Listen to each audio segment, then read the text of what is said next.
el desarrollo teórico del el modelo helicoidal de tracción-compresión de los resortes, un modelo básico.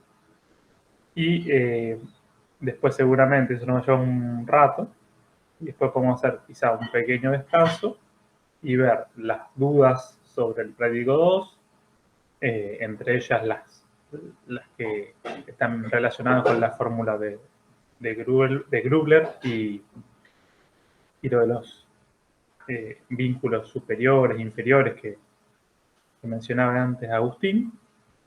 Y también vemos el desarrollo del práctico 3 y las lecturas. Creo que más o menos así podemos terminar de definir la clase. Entonces, para avanzar con lo de resortes, yo les voy a compartir un resumen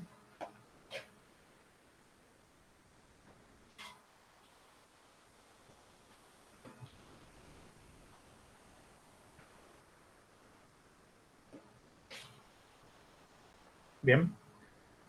Ahí lo están viendo. Sí, se ve. Perfecto. Esto es un resumen del tema resortes que hice a partir del MOD y del de Shigley, y también un poquito a partir del Pisarenko.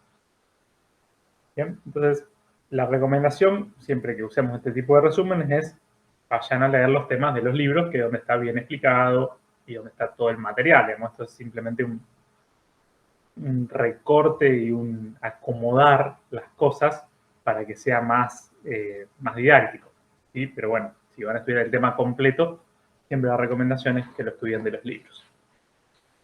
Entonces, el tema resorte, creo que la mayoría está familiarizado con lo que es un resorte. Habrán desarmado, ya no digo ni siquiera un mecanismo o un juguete, habrán desarmado una virome de las retráctiles y en alguna clase aburrida de análisis de mecanismo, y cuando la desarman, ahí nomás, digamos, en un elemento tan cotidiano y en un mecanismo tan simple como de una virome retráctil, van a encontrar un resorte. ¿Sí? Y ese resorte helicoidal también responde al modelo básico, digamos, de resorte que utilizamos para definir otros resortes más, entre comillas, industriales o más que hacen más fuerza o que provocan mayores desplazamientos, ¿sí? Que son, por ende, generalmente de mayor tamaño. Pero en el fondo, el espíritu es el mismo. Digamos, un resorte es un elemento flexible que ejerce una fuerza o par torsional y al mismo tiempo almacena energía. Ustedes vieron principios de funcionamiento de resorte en física, seguramente, cuando estudiaron, como veían recién con Santiago, algún mecanismo o algún sistema masa-resorte, ¿sí? Entonces, por lo menos aparecía el resorte modelizado como un elemento, unas cuantas rayitas que los físicos no estudian en detalle la geometría, o por lo menos no en la física que ustedes vieron, no hablan de los diámetros ni del material del resorte, pero simplemente, digamos, rescatan una constante, ¿sí? Una característica del resorte, que hace referencia a ¿qué? La rigidez del resorte. A la rigidez, ¿sí? A la relación que hay entre la fuerza que yo tengo que hacer para comprimirlo o traccionarlo y la distancia que ese resorte se va a comprimir o traccionar, ¿sí? La deformación longitudinal de ese resorte. Entonces, más o menos hasta ahí creo que todos saben o tienen referencia de lo que es un resorte. Bueno, acá le vamos a dar una vueltita más de rosca y vamos a ver cómo está vinculada esa rigidez del resorte, esa letra K minúscula, con la geometría, es decir, qué pasa con el diámetro del alambre, con la cantidad de espiras, con el material del cual está hecho ese alambre y otra serie de cosas para lograr vincular o ver si hay alguna vinculación entre esas dos cuestiones.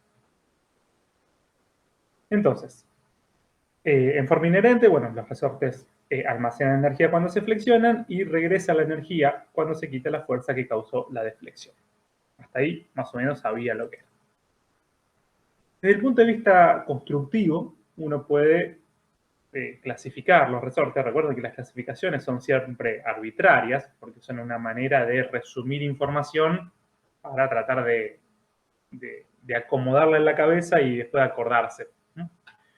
Pero bueno, la que usa el MOD, una clasificación bastante sencilla, es según la dirección y naturaleza de la fuerza que ejercen los resortes cuando deflexiono.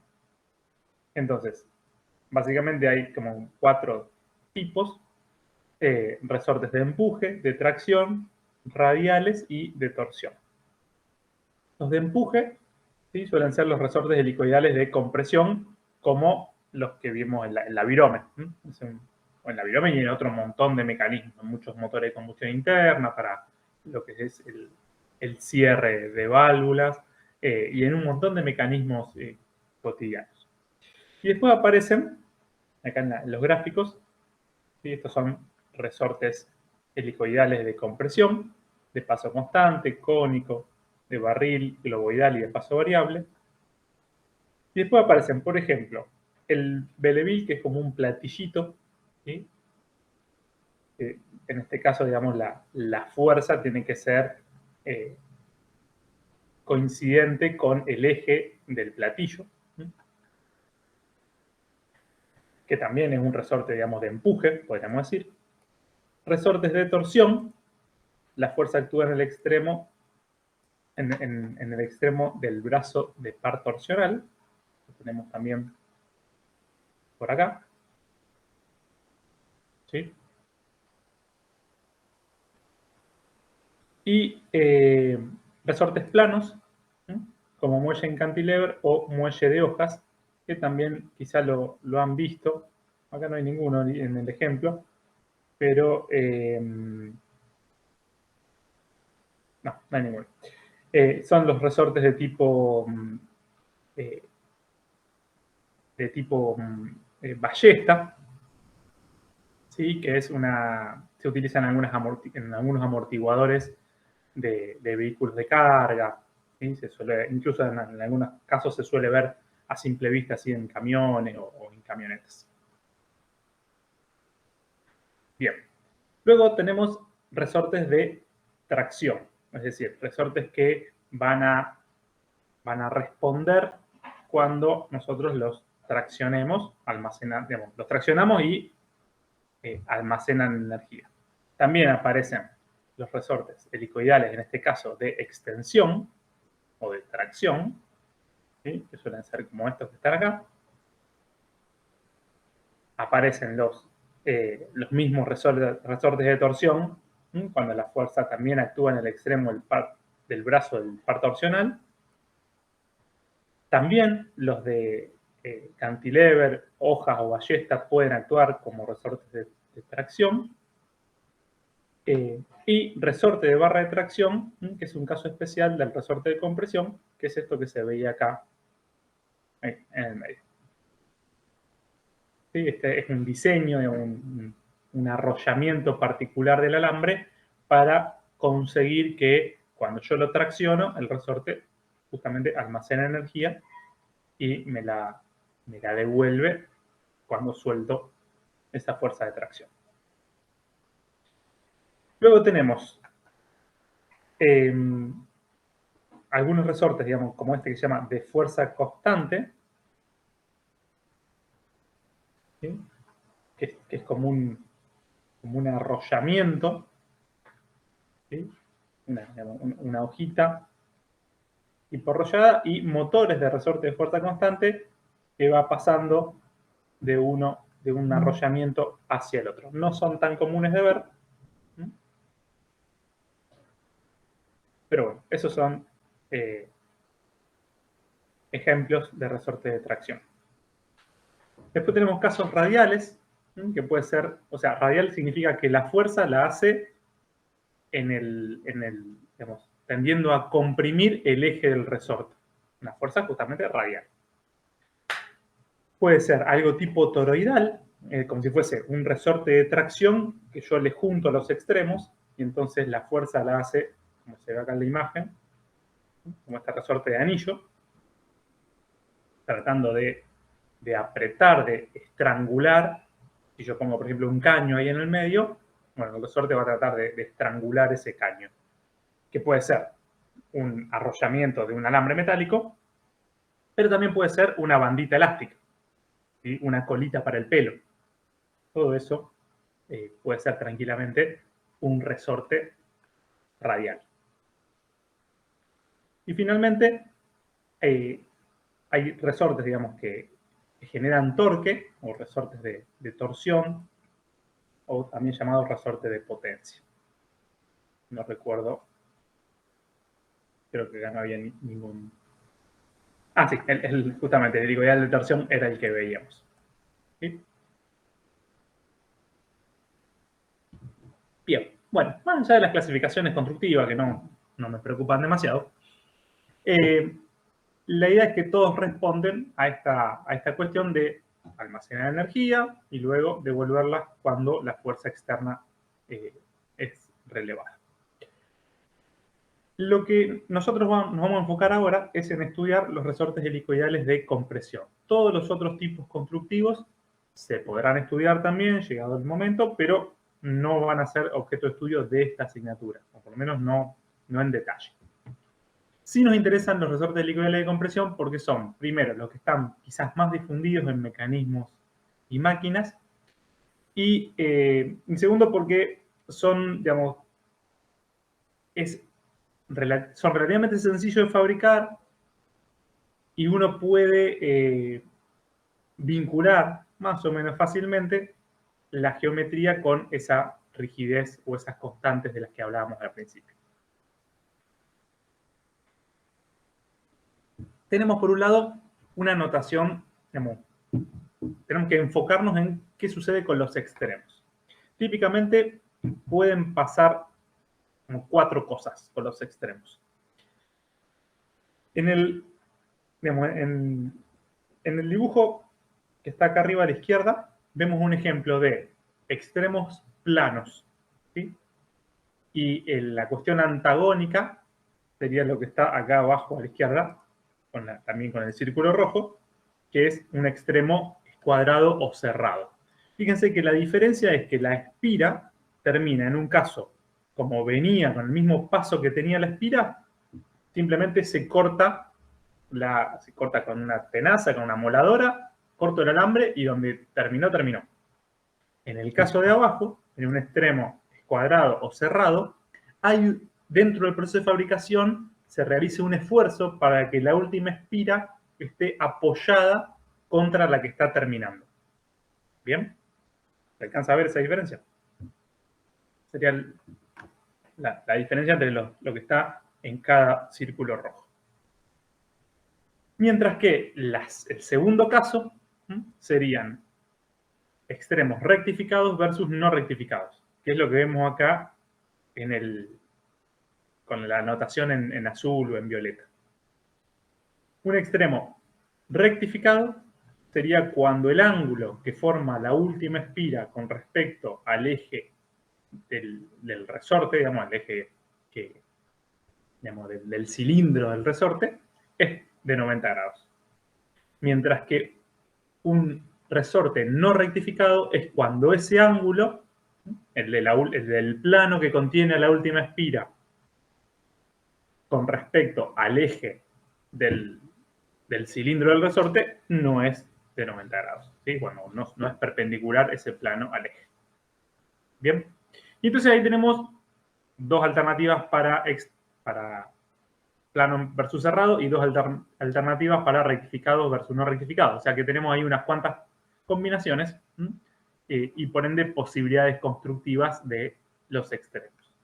Obviamente habrá algunas que son más económicas, otras que te permiten dejar el resorte, por ejemplo, sobre una superficie libre y que el resorte se sostenga por su propio peso, o sea, con su propio peso no se vuelque, no se tumbe. Bueno, pueden tener diferentes aplicaciones cada una de esos extremos. Después vamos a ver cómo impactan, en todo caso, esos extremos en el comportamiento de la rigidez y algunas otras cuestiones. Porque, a ver, intuitivamente, si yo tengo espiras que están encimadas, como acá en este extremo cuadrado, Evidentemente, las espiras encimadas no almacenan energía porque no tienen mucho cómo deformarse, porque ya están una contra la otra. Entonces, bueno, ahí van a penalizar el almacenamiento de energía justamente en esas espiras, como que esas espiras hay que restarlas, por decirlo así, si uno cuenta la cantidad de espiras que tiene el resorte en función y las quiere relacionar con la rigidez. Pero bueno, eso va a venir más adelante. ¿Hasta ahí me siguen? Sí. Bien. Después tenemos algunas cuestiones de notación de diámetros. Si tuviésemos un resorte sobre arriba de la mesa, como probablemente llevemos la clase que viene ahí al aula, y les entregara un instrumento de medición, un calibre, es muy fácil de medir el diámetro del alambre y lo que sería, por ejemplo, el diámetro exterior del resorte. El diámetro del alambre, busco un lugar donde el alambre se vea despejado y puedo medir este DW, el subíndice W viene de la palabra wire en inglés o alambre. Y el D sub E mayúscula hace referencia al diámetro exterior del resorte. También sería más o menos fácil de medir el diámetro interior, rebuscándomela, sobre todo si el calibre tiene digamos, la parte de los palpadores medianamente largas, se puede acceder a medir con cierta precisión el diámetro interno o interior. Ahora bien, ni el diámetro exterior ni el diámetro interior son representativos de las características del resorte. Acá el diámetro que va a mandar y que va a jugar en prácticamente todas las fórmulas que utilicemos va a ser el diámetro medio, porque es el diámetro de esa fibra interna del alambre, ¿sí? Es como el eje longitudinal del alambre, que fue enrollado para construir ese resorte. Pasa que ese diámetro medio no se puede medir directamente, hay que calcularlo a través de una medición o de una cuenta. Yo puedo medir el diámetro exterior y debería restarle, por ejemplo, un diámetro de alambre, como si fuese medio diámetro de alambre de cada lado, y así sacaría el diámetro medio. Y la otra manera es medir el diámetro interior y sumarle un diámetro de alambre para llegar al diámetro medio. Bueno, son estrategias, digamos, para obtener el valor de diámetro que a mí me sirve después para hacer los cálculos. Si es que tengo, insisto, si es que ya tengo el resorte construido. No tengo ese problema. Entendido eso, vamos a ver cuáles son las 4 instancias en las que uno puede encontrar el resorte digamos, dentro de la vida cotidiana. Si el resorte está apoyado sobre una mesa, ¿sí? Sin ninguna fuerza que lo esté comprimiendo, que lo esté haciendo trabajar, a eso se considera que el resorte está libre. O sea, que la fuerza externa sea cero, siempre pensando en una fuerza de compresión que sea paralelo a este eje que contiene el cilindro del resorte. Bien.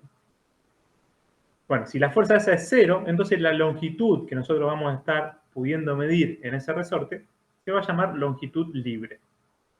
Por supuesto que es una posibilidad de que el resorte trabaje así, pero generalmente tratamos de que el resorte no quede en ningún momento del todo libre, porque si la carga va a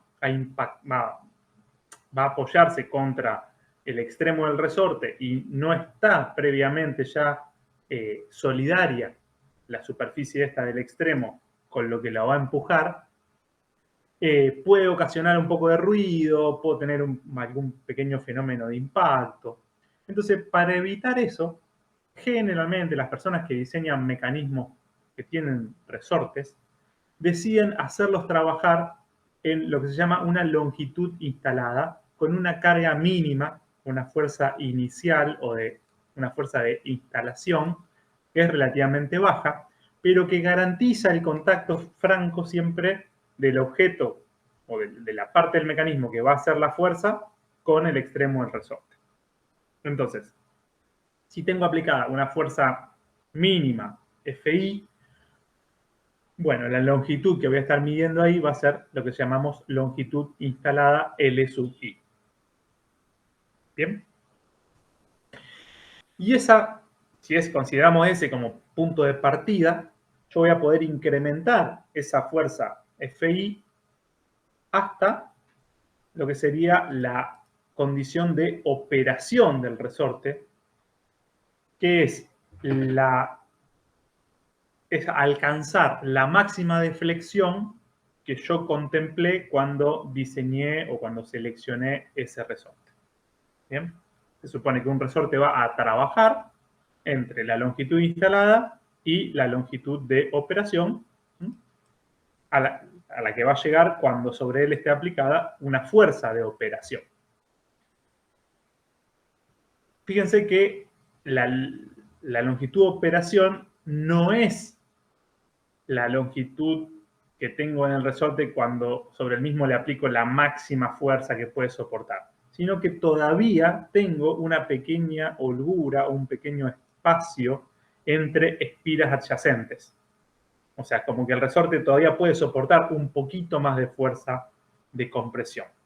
Pero yo, por una cuestión de seguridad y por una cuestión de garantizar el funcionamiento de ese resorte cuando esté operando, valga la redundancia, es que lo voy a contemplar ahí como su punto de compresión máxima.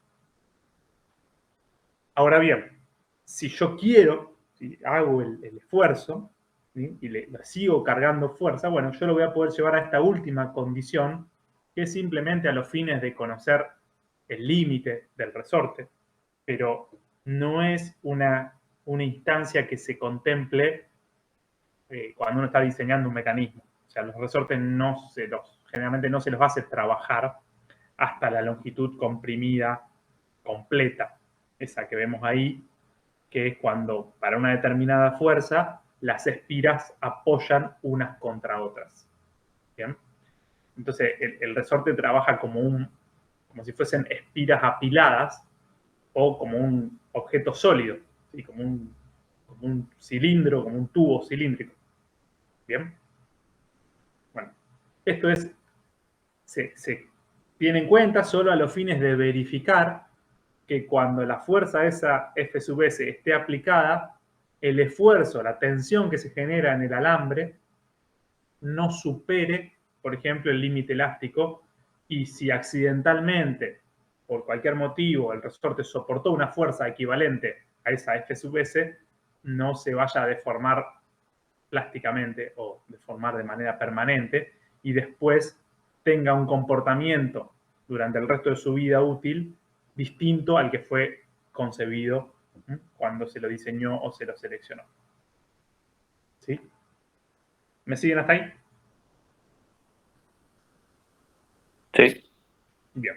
Entonces, de las 4 posibilidades, los 2 extremos son casi que anecdóticos, como de verificación, la longitud libre y la longitud comprimida, y los 2 que están en el centro, la longitud instalada y la de operación, son los 2 casos donde el resorte va a estar realmente trabajando y a donde yo voy a apuntar con mis diseños. Bien. Entonces, entendido eso, entendida la notación, los diámetros, etc., vamos a analizar cómo son los esfuerzos en los resortes helicoidales. Esto está sacado del de Shigley, lo pueden ver por el tipo de gráfico. En la figura 10.1a te presenta un resorte helicoidal de compresión hecho de alambre redondo, sometido a una fuerza axial F mayúscula. Eso es lo que estamos viendo ahí. El de Shigley utiliza otra notación. Utiliza la D minúscula para el diámetro del alambre y la D mayúscula para el diámetro medio. Fíjense que acá no aparece ni el diámetro externo, ni el interno, o ni el exterior, ni el interior, y tampoco utiliza el subíndice W para el diámetro del alambre, como sí utiliza el MOT. De vuelta, un problema de diferencias en la notación. Pero bueno, es importante que estén despiertos y reconozcan, digamos, con qué letra llamamos a qué cosa. Se designará con D al diámetro medio de la espira y con D minúscula al diámetro del alambre. Dice, ahora imagine que el resorte se selecciona en algún punto, se secciona, perdón, en algún punto de la figura 10B. O sea que yo corto el alambre imaginariamente y me quedo con la mitad del resorte de arriba. Entonces, para que esta mitad esté en equilibrio, originalmente yo tenía esta fuerza externa F, para que no se desplace en lo que sería el eje vertical, tiene que aparecer una fuerza en la parte, digamos, del sólido, donde tengo sólido, una fuerza F vertical opuesta a la externa de acá, en este caso ascendente. Entonces, si yo dejo este par de fuerzas, esa y esa, el resorte va a tender a girar. Entonces, para compensar ese giro, lo que va a suceder es que voy a colocar esa cupla, ese torque T, que va a ser proporcional o igual a la fuerza externa por el diámetro medio sobre 2, o sea, la fuerza por el radio. ¿Están de acuerdo hasta ahí? Sí. Bien. Entonces, con ese modelo del medio resorte y los esfuerzos internos marcados, el esfuerzo máximo en el alambre se puede calcular por superposición de efectos cortantes.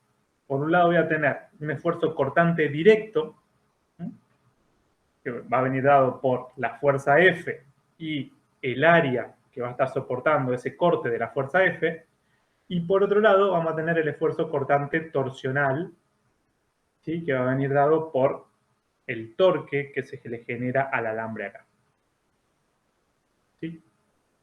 Entonces, si yo calculo la tensión tau máxima como el esfuerzo cortante torsional, que sería el primer término, y el esfuerzo cortante directo, que sería el segundo término, lo voy a encontrar, al tau máximo lo voy a encontrar en la fibra interna del resorte. Es decir, si yo hago zoom, lo voy a encontrar de este lado. Porque del lado contrario, o sea, del lado externo, ¿qué va a pasar? ¿Cómo son esos esfuerzos cortantes?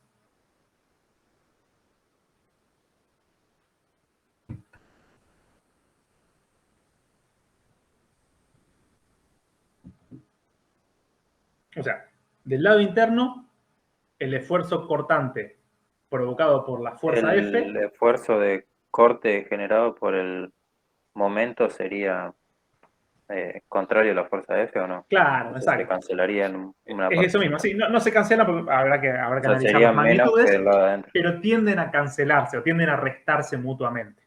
En cambio, más allá de los números, del lado de adentro, los esfuerzos cortantes tienden a sumarse. ¿Se entiende eso?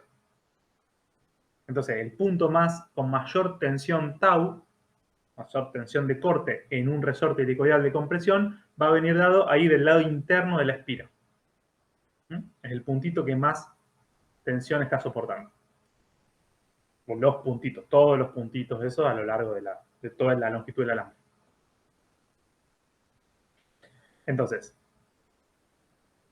eso por un lado. Y por otro lado, como el esfuerzo cortante torsional es función del radio, ustedes se acuerdan, digamos, que para radio cero, el esfuerzo torsional es cero. Entonces, como yo estoy buscando el tau máximo, lo voy a buscar en la fibra más alejada con respecto al centro. Y eso es para el radio máximo. Entonces, la expresión va a quedar que el tau máximo va a ser el esfuerzo de torque por el radio del alambre dividido el momento de inercia de esa sección circular que tiene el alambre. A eso le voy a sumar el esfuerzo cortante directo, que va a venir dado por la fuerza externa F sobre el área de la sección circular del alambre que está soportando ese esfuerzo cortante. ¿Bien? ¿Me siguen hasta ahí? Sí. Bien. Entonces, simplemente para limpiar un poco esa fórmula, vamos a decir que el tau máximo lo vamos a reescribir como tau, al torque lo vamos a reescribir como fuerza por diámetro sobre 2, que ya lo habíamos hecho acá. ¿Bien? Al radio lo vamos a reescribir como diámetro del alambre sobre 2. Al momento de inercia, ¿sí?, de la sección del alambre lo vamos a reescribir como todo momento de inercia de una sección circular como pi por diámetro a la cuarta sobre 32. En este caso, como la sección es la sección transversal del alambre, el diámetro este que está elevado a la cuarta es el diámetro del alambre. ¿Bien? Y el área, ¿sí?, el área que va a estar soportando este esfuerzo cortante directo, va a ser el área, digamos, de la sección transversal del alambre, que es pi por diámetro del alambre al cuadrado sobre 4. Entonces, cuando yo meto todo esto en la fórmula, en esta fórmula de acá arriba, me queda que el esfuerzo de corto tau es igual a 8 por F por el diámetro medio dividido pi por el diámetro del alambre al cubo más 4 veces la fuerza dividido pi por el diámetro del alambre al cuadrado. Bien, esto es en teoría. Esta es una ecuación que todavía responde a una cuestión matemática, digamos, a una abstracción, y de momento no estamos contemplando algunas particularidades del resorte. O sea, estamos pensando al resorte como una espira o una serie de espiras que está en una espira perfectamente recta, que está torsionada y cortada. Pero ahora la vamos a complicar un poquito. ¿Qué sucede? Aparece el concepto de índice del resorte, que es una medida de la curvatura de las espiras. Las espiras pueden tener una curva más cerrada o una curva más abierta. Según la bibliografía, digamos, para que un resorte tenga un comportamiento satisfactorio, lo recomendable es que ese índice del resorte esté entre 5 y 12. Entonces esa C mayúscula, que va a ser el cociente entre el diámetro medio y el diámetro del alambre, va a tener que estar entre 5 y 12 veces. ¿Qué sucede? Como la ecuación esta, la 10.1 que veíamos acá, contemplaba en un resorte que permanece recto, en una espira perfecta, digamos, consideraba una serie de niveles de perfección que en la práctica no se cumplen. ¿Por qué? Porque la curvatura del alambre incrementa el esfuerzo en el interior del resorte y lo disminuyo solo un poco en el exterior. O sea, también tengo la cuestión de concentración de tensiones. Tengo cuestiones de tensiones mayores que son importantes también en la fatiga. Entonces, bueno, todos esos ingredientes que hacen más al diseño de un elemento de máquina que al análisis de una viga que está torsionada y sometida a corte directo, hacen necesario una reformulación, un repensar de esta fórmula que acabamos de ver. Por lo tanto, aparece lo que llamamos el factor de Wall. ¿Sí? Y esto es importante y las fórmulas para diseñar y calcular resortes contemplan al factor de Wall. Por favor, el día del parcial no los quiero ver usando esta fórmula. Esta fórmula es una fórmula meramente teórica. ¿Sí? Está bien, digamos, responde a un modelo matemático, pero no es tan fiel con lo que pasa en la práctica como lo que después contempla el amigo Wall. ¿Qué dice el amigo Wall? Dice, bueno, vamos a tratar de corregir ese efecto de la curvatura y el esfuerzo cortante directo, y lo vamos a resumir, vamos a poner todo eso en un pequeño factor K mayúscula, que nada tiene que ver con la rigidez del resorte que ustedes acostumbraban a nombrar con la K minúscula, pero que sí, digamos, va a estar, esto es una fórmula empírica, y viene dado básicamente, por la geometría del resorte, por el diámetro medio y el diámetro del alambre, que están agrupados acá en la constante C. Por lo tanto, C o índice del resorte. Por lo tanto, el factor K, factor de Wall, va a ser 4C menos 1 sobre 4C menos 4 más 0,615 sobre C. Y entonces, teniendo en cuenta el factor de igual, se puede reescribir el esfuerzo cortante máximo como el primer término de esta ecuación, 8F diámetro medio sobre pi diámetro cúbico, por el factor de igual. ¿Sí? Y ya con eso queda ahí el combo cerrado. ¿Ok? Y esta sí es la ecuación que vamos a usar para calcular esfuerzos cortantes máximos en el alambre que utilizamos para fabricar resorte helicoidal de compresión. ¿Estamos de acuerdo? ¿Y por qué se va al segundo término? ¿O es por algún Primero, valor si ustedes de hacen, les propongo lo siguiente, que después de tareas, si tienen ganas. Hagan un pequeño Excel y fíjense qué influencia tiene el segundo término con respecto al primero.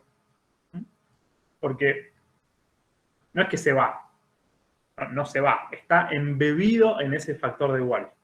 ¿Bien? Entonces, si vos tenés ya la fuerza y el diámetro del alambre que te determinan este primer término, también te determinan este segundo término. Pero fíjate cuánto contribuye al tau el primer término y el segundo. Y vas a llegar a una conclusión, si no me falla la memoria, que en la mayoría de los casos están en orden del 90% este término y del 10% el segundo. Entonces, la mayor contribución a la generación de tensión en el corte en un alambre de un resorte helicoidal de compresión viene dada por la torsión y no por el corte directo. ¿Bien? Pero igual lo tenemos en cuenta el corte directo porque está metido acá dentro de este factor de igual. ¿Sí? Está bien. Entonces, la fórmula final dice, bueno, mira, ya que el primer término era el 90%, vamos a quedarnos con ese 90%, más o menos, no me acuerdo del número, pero andaba por ahí, y le vamos a aplicar un factor ahí, un modificador, que va a ser el factor de igual, que va a estar relacionado con la geometría del alambre. ¿Sí? Entonces, bueno, esto es lo que vamos a usar en la práctica.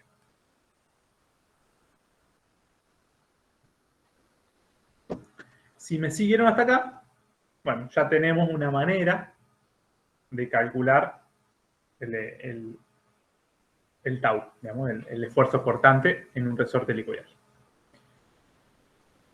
Ese tau va a ser un tau, digamos, que en definitiva yo lo voy a tener que verificar para las 4 situaciones que veía acá arriba. Con la fuerza 0, es muy fácil, el tau va a dar 0. Con la fuerza de instalación va a dar un poco más alto, con la fuerza de operación un poco más alto, y con la fuerza Fs, que se llama la fuerza máxima, cuando tenga la longitud comprimida, bueno, voy a tener el tau más alto. Lo ideal es que en el peor de los casos, ¿sí? Que si por accidente yo aplico una fuerza y esa fuerza hace que las espiras se compriman todas unas sobre otras, que aún en esa situación el resorte no pierda, no salga de su periodo elástico. Esa va a ser como una verificación bastante importante a tener en cuenta a la hora de diseñar. Pero no es lo único, no es el único factor. Ya vimos que había una relación entre el diámetro medio y el diámetro del alambre a tener en cuenta, que es el índice del resorte, que tiene que estar entre 5 y 12. Tengo que verificar esto que vimos recién y tengo que dar una solución satisfactoria para que la diferencia de distancia entre la longitud instalada y la longitud de operación responda bien con la diferencia de fuerza que a mí me interesa para ese resorte. Entonces, no es tan sencillo diseñar un resorte. Bueno, puede llevar varias iteraciones. Y entonces ahora acá aparece el tema de la deformación, que hasta el momento no lo habíamos estudiado. ¿Sí? Vimos el modelo, vimos cómo se generan los esfuerzos, vimos cómo era la fórmula para calcular el esfuerzo cortante máximo, pero la deflexión aparece ahora. Entonces, el ingrediente que nos falta viene por la relación de flexión-fuerza que se obtiene mediante el teorema de Castigliano. ¿Sí? Eso lo estudiaron, me parece, ya en otra materia.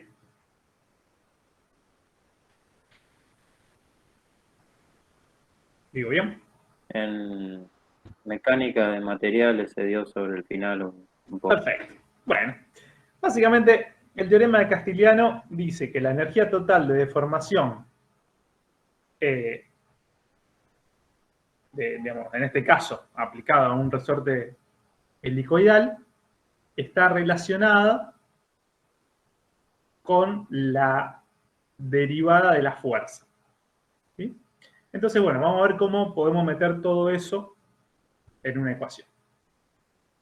Básicamente, si la energía viene dada por una componente de torsión y una componente de corte directo, tenemos que la energía almacenada por torsión es un medio de la torsión del torque aplicado por el ángulo girado. Y la energía almacenada por la fuerza que provoca el corte es un medio por la fuerza por esa deflexión que provoca el corte, ese delta S. El ángulo girado, a su vez, va a estar relacionado con la magnitud de la torsión que yo le aplico, la longitud de la barra que yo estoy torsionando, o de la espira o del alambre. O sea, es directamente proporcional a esas dos cosas y es inversamente proporcional al módulo elástico transversal, G, y al momento de inercia polar de esa barra. ¿De acuerdo? Mientras que la deflexión provocada por el corte va a ser directamente proporcional a la fuerza y a la longitud de la barra e inversamente proporcional al módulo elástico transversal y al área de esa sección que estoy cortando. Entonces, cuando reemplazo el ángulo girado y el delta S en la fórmula de acá arriba, me queda un medio del torque aplicado por el torque por la longitud sobre módulo elástico transversal por inercia sobre inercia polar, más un medio de la fuerza por la longitud sobre el módulo elástico transversal por el área. Junto los términos, junto la torsión con la torsión, me queda T cuadrado, junto la fuerza con la fuerza, me queda F cuadrado, y me queda una expresión de este estilo. Considerando que, de donde vimos al principio, que la torsión era fuerza por el diámetro medio sobre 2, que la longitud de la espira era pi por diámetro por el número de espiras. ¿Bien? Estoy pensando en un resorte que está desenrollado y yo quiero calcular la longitud. Agarro el diámetro medio y yo desenrollo una espira, la longitud es pi por diámetro. Pero si yo tengo un montón de espiras, es multiplicar ese pi por diámetro por n mayúscula, que es la cantidad de espiras. ¿Me siguen?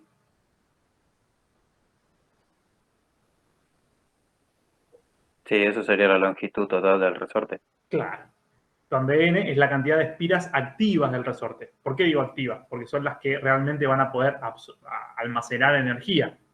Recuerda que al principio, cuando hablábamos de los extremos, dijimos, si yo tengo en el extremo dos espiras que están superpuestas, bueno, esas espiras no van a ser capaces de almacenar energía porque no se van a poder deformar. Bien. Entonces, bueno, por eso el N es la cantidad de espiras activas. Profe, una pregunta.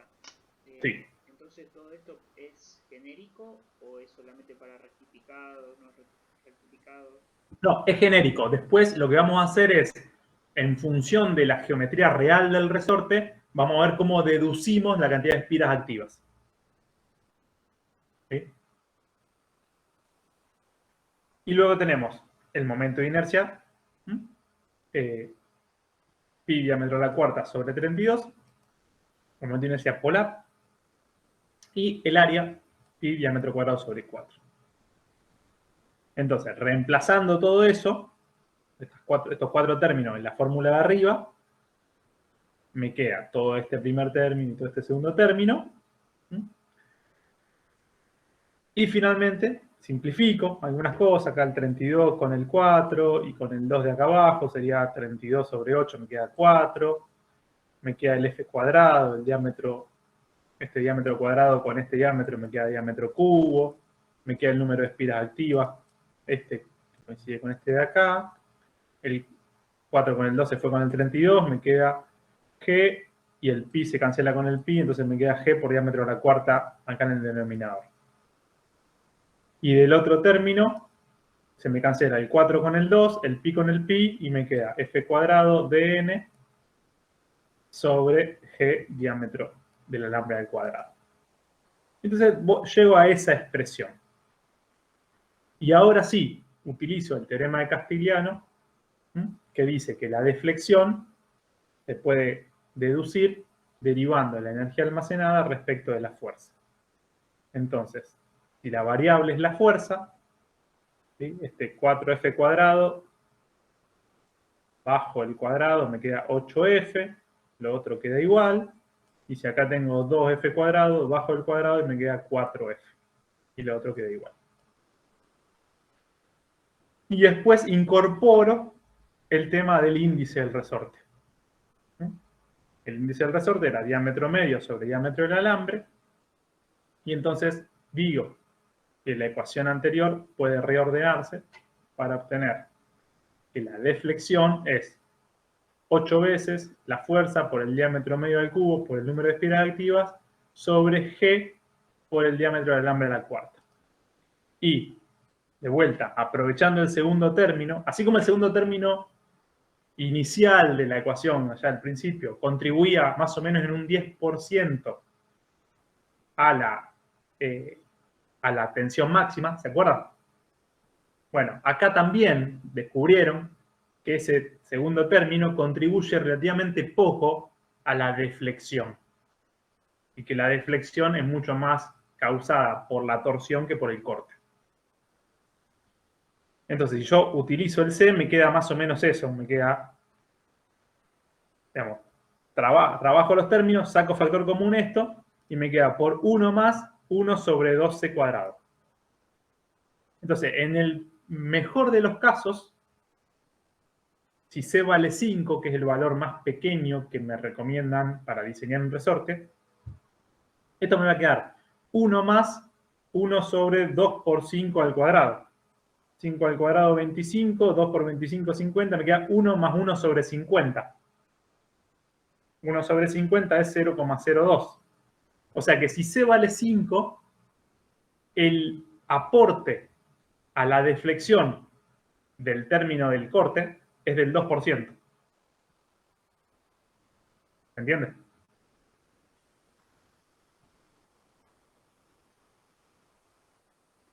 ¿Sí? Sí. ¿Me siguen con ese razonamiento?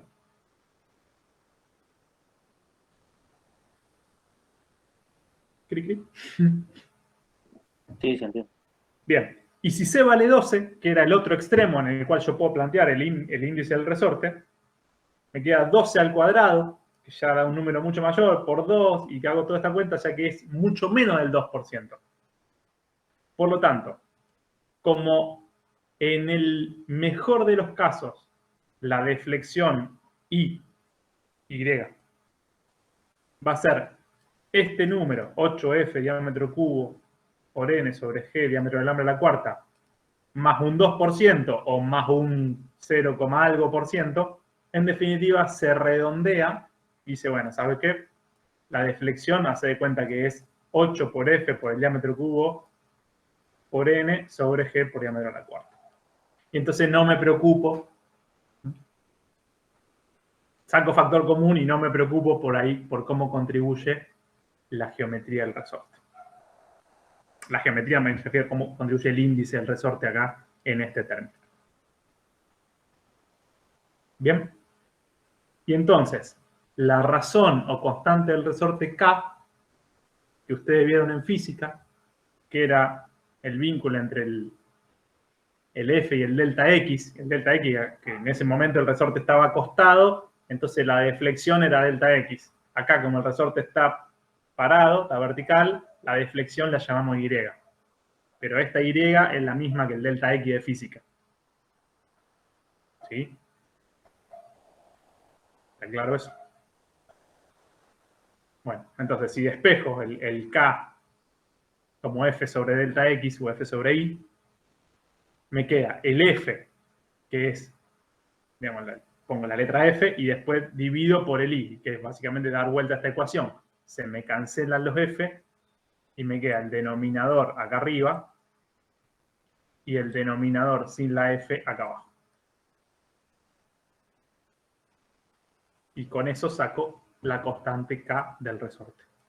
Y fíjense que la constante K del resorte depende del módulo elástico transversal, del diámetro del alambre a la cuarta, del diámetro medio del cubo y de la cantidad de espiras.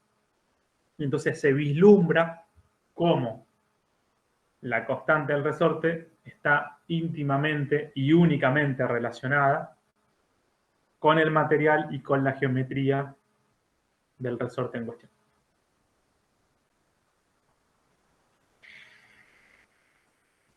¿Se entendió?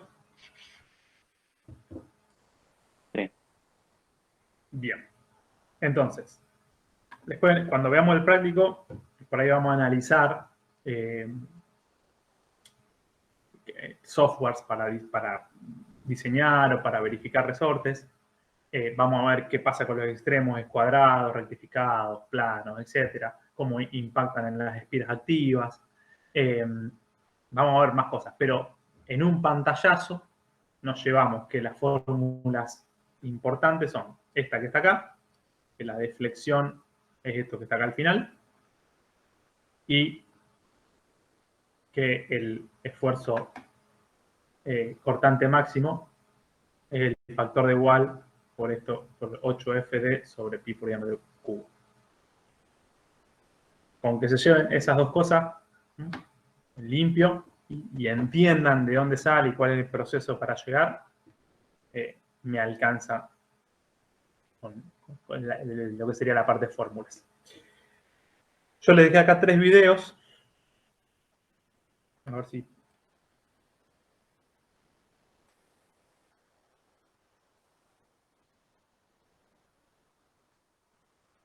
En principio, para hacer el práctico y demás, no van a necesitar ninguna demostración. Cuando rindan el final, puede aparecer ahí una demostración de esto. Pero dentro de todo son cuestiones bastante, no quiero decir intuitivas, porque no es fácil de intuir esto, pero son temas que si los vas analizando paso a paso, se entiende de dónde salen, se entiende cuáles son las hipótesis, cuáles son las simplificaciones que plantean. No hay nada muy, muy raro. ¿Okay? Ahora parece largo porque recién presentamos el tema, pero es una demostración de 10 minutos. ¿Sí?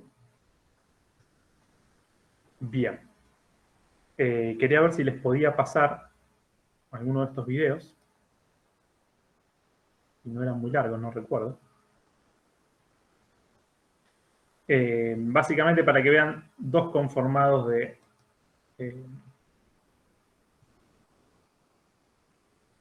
dos conformados de resorte.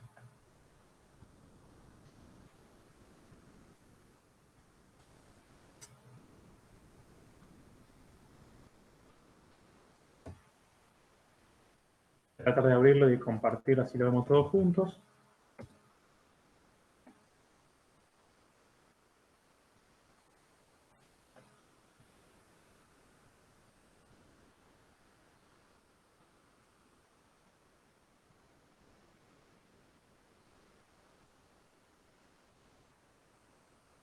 Bien, ahí les comparto. A ver, como siempre decimos con los videos de YouTube, hay montones, ¿sí? Montones. Simplemente yo seleccioné 3 o 4 porque muestra medianamente lo que a mí me interesa que veamos en este momento. Pero después pueden ver muchos otros. Ese resumen de resorte está subido al campus ya.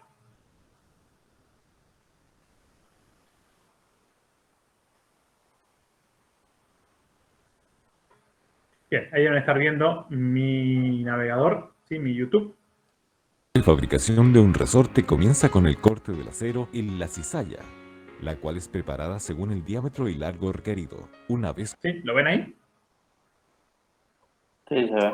Perfecto. cortada, la barra es enderezada hasta quedar completamente recta. Dependiendo del diámetro y el largo del resorte, la barra es rectificada según el modelo a fabricar, con el fin de eliminar los defectos superficiales de la misma, obteniendo la absoluta seguridad de que la barra esté libre de descarburización y grietas superficiales que pudieran producir una fisura al momento del temple.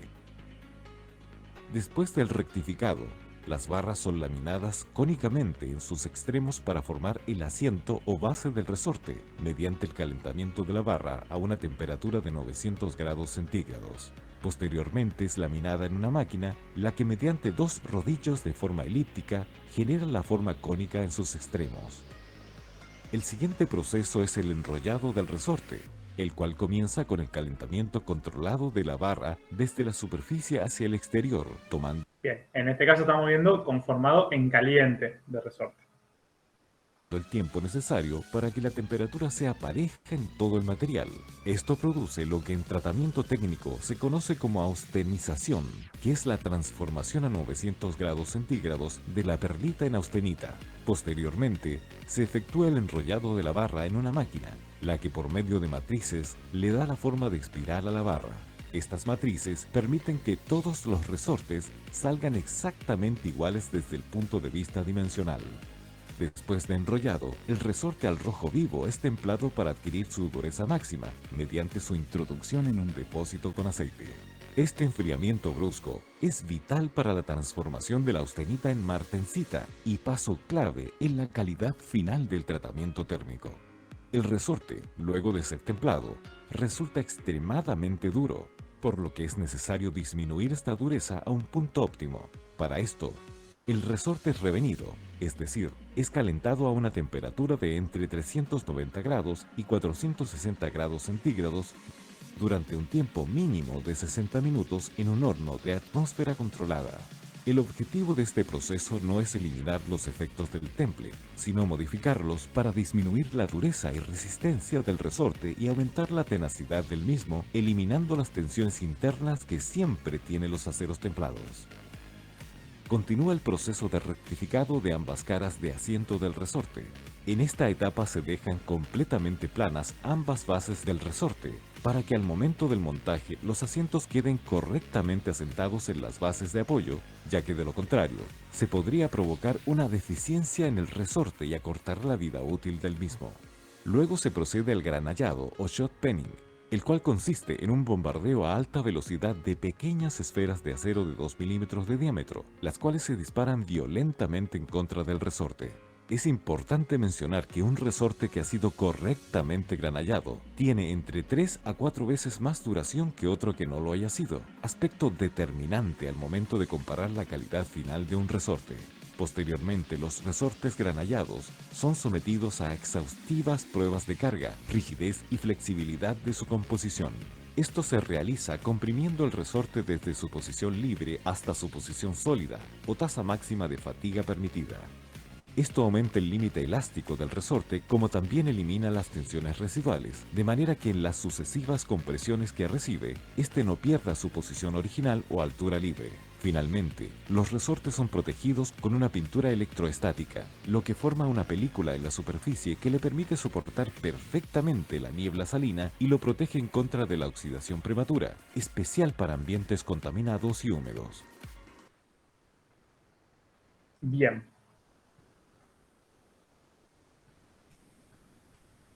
Bueno, eso es lo referido a fabricación de resortes en caliente, que es, digamos, generalmente es lo que se da en diámetros más bien grandes, diámetros de alambre más bien grandes. Y si no es muy largo, voy a pasar también alguno de conformado en frío.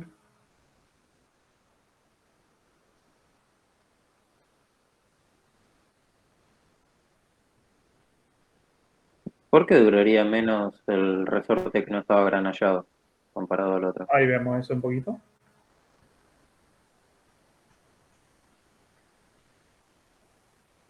Bien, el otro es un poco más largo el video, por ahí se los dejo para que lo miren ustedes. Pero el granallado lo que hace es incorporarle tensiones de compresión en la superficie. Entonces, esa superficie que generalmente se termina, digamos, agrietando y que después desencadena por fatiga, quizá una falla a la fatiga, y que después la fatiga, digamos, va avanzando y disminuye su sección transversal y se termina cortando por torsión o por la combinación de torsión y corte directo.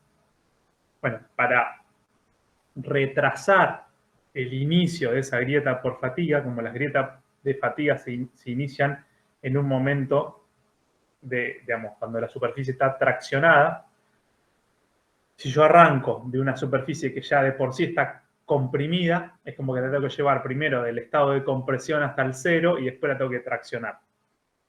Entonces, como que todo lo que tengo el espectro que tengo que avanzar con la tensión es más grande que si no estuviese granallado y solo la tengo que traccionar. Entonces, bueno, el granallado en piezas que van a ser fatigadas tiene ese efecto. Y tiene el efecto de retrasar el inicio de la fisura por fatiga. Bien, que a la larga, digamos, es inevitable, o casi inevitable en ese tipo de elementos que van a ser, digamos, comprimidos y traccionados un montón de veces.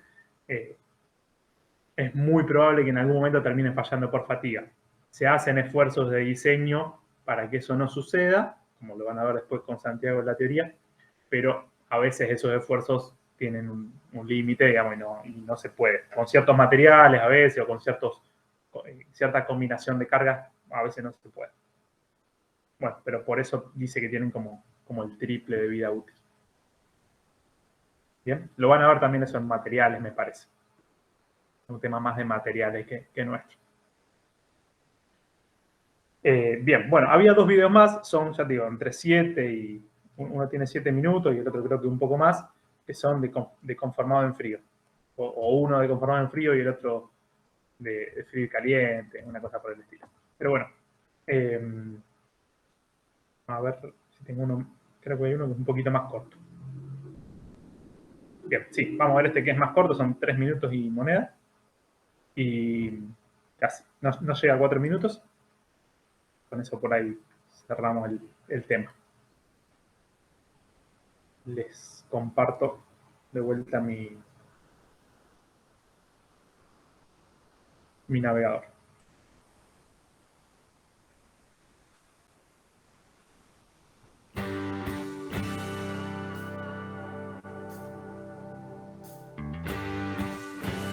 Bien, esta es una fábrica norteamericana de resortes y muestra, digamos, los dos métodos de manufactura. Enrollado en frío y enrollado en caliente.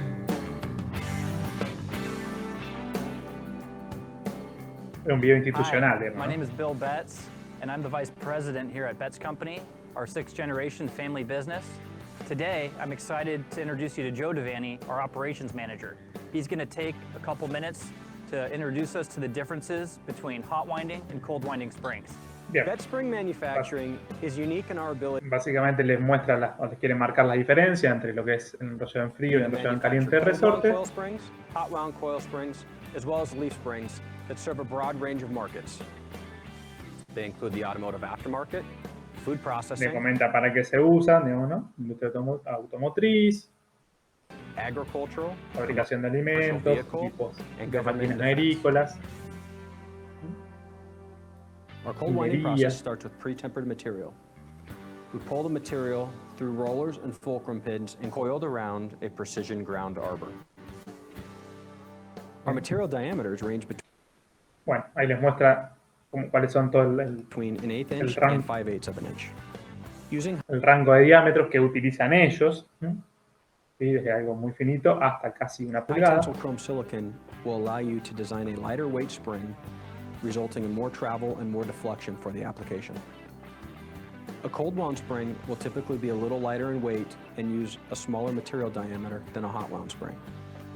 Típicamente, digamos, lo que es conformado en frío utiliza menores diámetros, que esto ya se los dije, que lo que es conformado en caliente. Cold winding will also allow you to use a variety of material types versus hot coiling.